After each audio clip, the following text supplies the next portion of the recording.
All right, so EA has received a lot of backlash from the community of gamers with regards to microtransactions in Battlefront 2.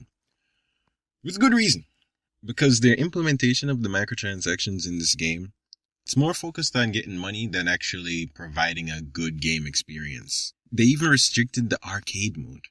The arcade mode. So they put a limiter on the arcade mode that once you reach a certain credit limit, you're no longer able to play arcade mode for like 14 hours. That's usually only a feature that is implemented in mobile games, to my knowledge. So you're telling me that you paid $60 for a game and there are limitations put on it just like a free-to-play mobile game?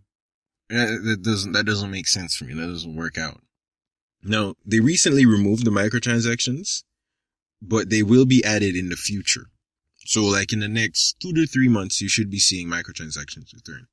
Now this could mean two things. It could mean that they rework microtransactions to be a lot better for the user. So hopefully it will include some sort of customization options as opposed to having your abilities locked to the microtransactions, which is, I think this is the first time I've actually seen that where your abilities are locked behind a paywall. I think this is the first game I've ever seen that. Now, the bad side is they might be trying to ensure their first day or first month sales of the game is unaffected by the microtransactions.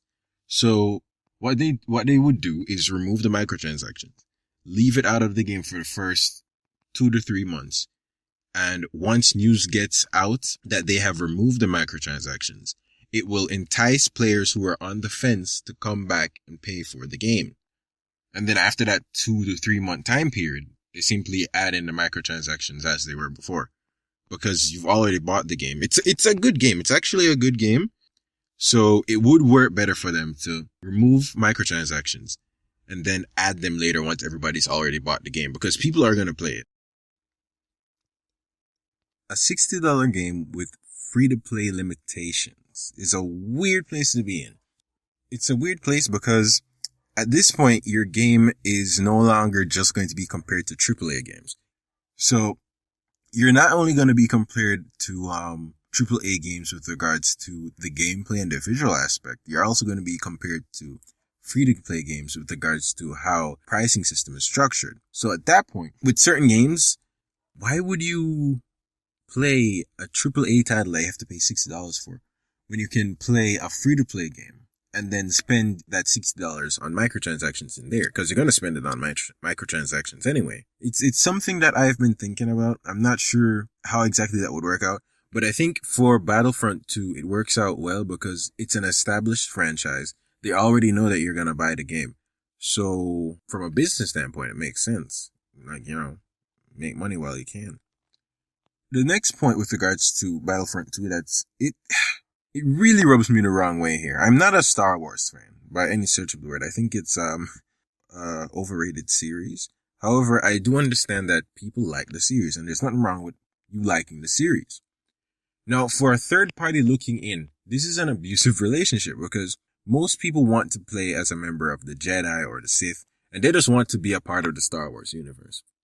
But in Battlefront 2, they're taking advantage of your love and interest in the franchise to make money. Like, there's nothing wrong with making money, but the way they implemented the microtransactions, it really seems that they don't see the players as players or even people, but they see you as simply a payer, someone who's paying for something. And at this point, they need to try and get as much money out of you that they can. The biggest thing that proved this to me is the fact that your abilities in multiplayer are locked behind a paywall. Like, you have to pay to upgrade your abilities. You have to pay money to upgrade your abilities at a randomized chance. Think about it. I paid $60 for the game. I'm playing multiplayer. Instead of being able to upgrade my abilities as I progress and as I earn levels, I have to pay money to get there. Or you can use in-game credits. But the problem with the in-game credits now is you can either use the in-game credits to buy loot boxes, or you can save them up to create the character that you want to use.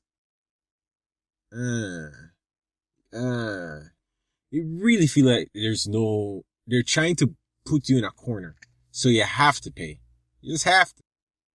The loot box situation in games have taken a turn for the worst because companies know that loot boxes are an extremely profitable way to do business. And currently it's not regulated. There's no sort of regulatory body that's being used to oversee how the games implement their microtransactions or their loot boxes. So it's free reign at this point. So it would make sense to milk as much money as you can at this point because it's going to inevitably get regulated. So might as well make all the money that you can now. As it stands, the people who are spending thousands and thousands of dollars on microtransactions in games, they're usually kids. Because I really can't see like a full-grown adult working a 9-to-5 job spending microtransactions on a video game as a valuable way to spend their money. I don't see the point in it, me personally, but I do know that there are people out there that would do it. But it makes more sense that impulsive children would be the ones spending the bulk of the money here. I don't think that the number of adults compared to children spending money on microtransactions is like 50-50 or even like 50-40. The amount of people that are spending money on microtransactions, I think it's 30% would be kids and 70 would be adults. But that 30%, that's way too high for my liking. Kids and teenagers aren't as experienced with life and themselves enough to be able to control themselves. They're just not. If they have access to money and they want it, they're just going to buy it. It's just that simple. It's not like an adult who would be able to budget out how much money they would be willing to spend on a game or in a game. Most kids, they're just going to see the thing and they want it. They got the money, so they buy it. And it's $5. So to a kid, they don't, well, I'm not going to try and diminish the intelligence of children because you do have a lot of smart kids out there. We still have to look out for them. You know, Jesus Christ. The thing with EA, they've implemented microtransactions in their sports games, and they've been really successful. Like, because FIFA's had microtransactions since day one. Yeah, I'm not a FIFA fan, so I wouldn't know. But I do know it's been really successful in that specific area. So why wouldn't EA want to transfer that over to their other games? Think about it. It's making a lot of money here. Why not do it everywhere else? However, I do think that it would be, like, if you really wanted to stop this sort of business practice from getting any worse, I really think that everyone should simply stop buying EA games. I know that that's not going to happen. I know.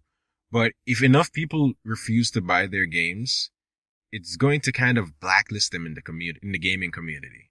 At some point, it's going to be recognized by EA that they've done something wrong and they're losing their player base. They have a bad standing in the community.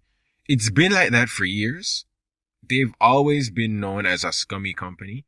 But the problem is a company doesn't really care about their reputation. They don't care about their reputation. They don't care about their reputation until their reputation starts affecting their bottom line. The way I see it is that EA has built an armor of money, but the only way to get through that armor is to weaken it over time. And the only way to weaken this armor is to stop giving it money, is to stop giving it resources to be used. That's the only way. So if you say you're going to boycott EA, which is a thing now apparently. So because of the whole Reddit situation, you have a lot of players who are going to boycott EA games. But if you're going to do it, you can't do it half-assed. You have to go all in. If you're not going to buy the game, that's great. I don't recommend that you buy any more EA games. I'm going to try my best not to. However, you can't say that you're going to buy the game but not take part in the microtransactions. That's a half measure. You're still paying them the $60 retail price for the game. So at that point, they still made a profit. Not as much as they would have liked, but it's still a profit that they can use. What's better is no profit. So if you're going to boycott the game, don't buy anything from EA. Just don't. It's going to be really hard for some people because they just can't control themselves, especially with YouTube and Twitch personalities who constantly want to rave about the newest game. They're going to constantly put the spotlight on these games. So you're going to be more enticed to buy them. But I really, really think that even the content creators should just stop creating content around EA games. That's the only way this is gonna work. Like the community needs to come together as a whole, or as a majority, and say, hey, we're not buying any more of these games.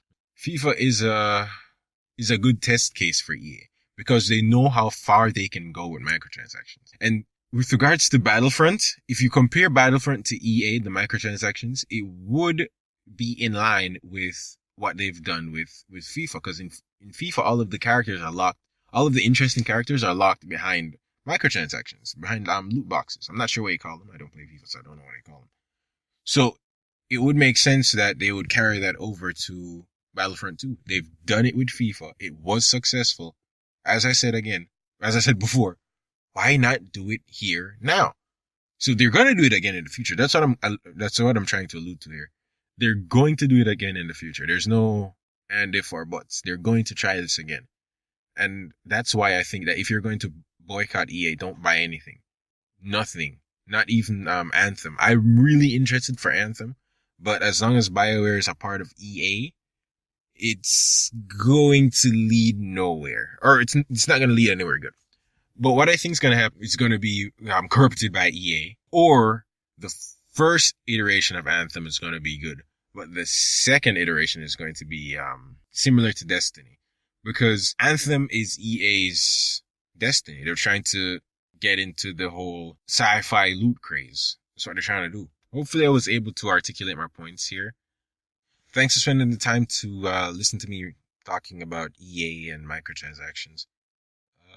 I'm out.